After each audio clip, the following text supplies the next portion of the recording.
बिस्मिल्लाहिर्रहमानिर्रहीम। नाज़रीन, आज का जो हमारा टॉपिक है वो कानून शहादत ऑर्डर का आर्टिकल 22 है, जो कहता है कि फैक्ट्स नेसेसरी टू एक्सप्लेन और इंट्रोड्यूस रेलेवेंट फैक्ट्स। कुछ ऐसे हक़ाइक़ होते हैं जो असल फैक्ट इन इशू या रेलेवेंट फैक्ट्स को या तो वो उनको रिबट करते हैं या सपोर्ट करते हैं। इस आर्टिकल को हम आम ज़बान में शनाख्त परेड भी कहते हैं। तो आज हम देखते हैं कि शनाख्त परेड ये कब मुनक्कद की जाती है, इसका मकसद क्या होता है, ये कौन इसको कंडक्ट करता है और इसकी जो एविडेंशरी वैल्यू वो क्या है। तो नाज़रीन, जो शनाख्त परेड होती है इसकी ज़रूरत उस वक़्त आती है जब कोई जो विटनेस है उसने किसी मुल्ज़िम को, किसी एक्यूज़ पर्सन को किसी वक़ूआ में देखा हो, लेकिन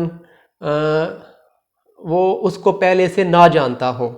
अगर वो उसको पहले से नहीं जानता, उसने उसकी एक झलक देखी है या उसका कोई उसको आइडिया है, उसकी फ़िज़ीक का, उसकी जो रंगत है, उसका कद है, उसकी हाइट है और जो उसकी जसामत है, ये अगर वो इसके बारे में उसको पता है, लेकिन तो वो उसको शनाख्त परेड के ज़रिए वो उसकी कन्फर्मेशन ली जाती है ताकि किसी को ये फ़ाल्स इम्प्लिकेशन ना हो और जो किसी को इसमें सज़ा ना हो जाए गलती की वजह से।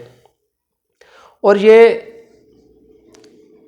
जो शनाख्त परेड है, ये जो मजिस्ट्रेट है जिसकी जुरिडिक्शन है वो कंडक्ट करता है।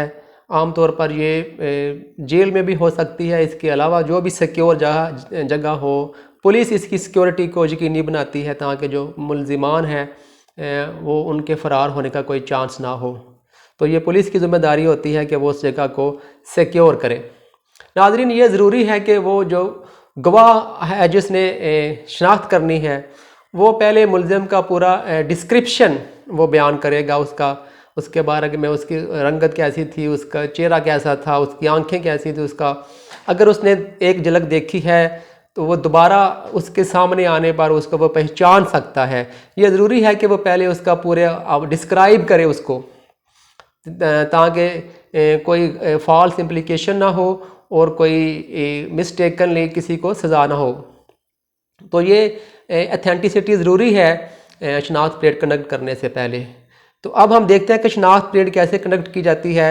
जो मजिस्ट्रेट है वो मुल्ज़िमान के साथ, अगर मुल्ज़िम एक से ज़्यादा हैं तो वो मुल्ज़िमान, अगर एक मुल्ज़िम है या एक मुल्ज़िमान से एक से ज़्यादा हैं तो वो मुल्ज़िमान के साथ कुछ डमीज़ भी को भी खड़ा करता है।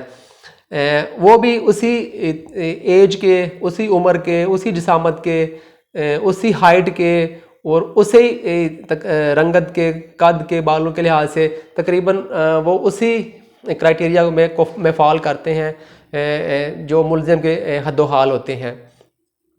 अब अगर मुल्ज़मान एक से ज़्यादा हैं तो और गवाहान भी अगर एक से ज़ायद हैं तो हर दफ़ा जब एक विटनेस आएगा शनाख्त के लिए तो दूसरे विटनेस से पहले जो मुल्ज़मान की जो स्टैंडिंग पोजीशन है उसको each and every time reshuffle किया जाएगा ताकि उनकी तरतीब को बदला जा सके और जो गवाहान हैं उनके एंट्री पॉइंट और उनका जो एग्ज़िट है वो भी अलग अलग होगा।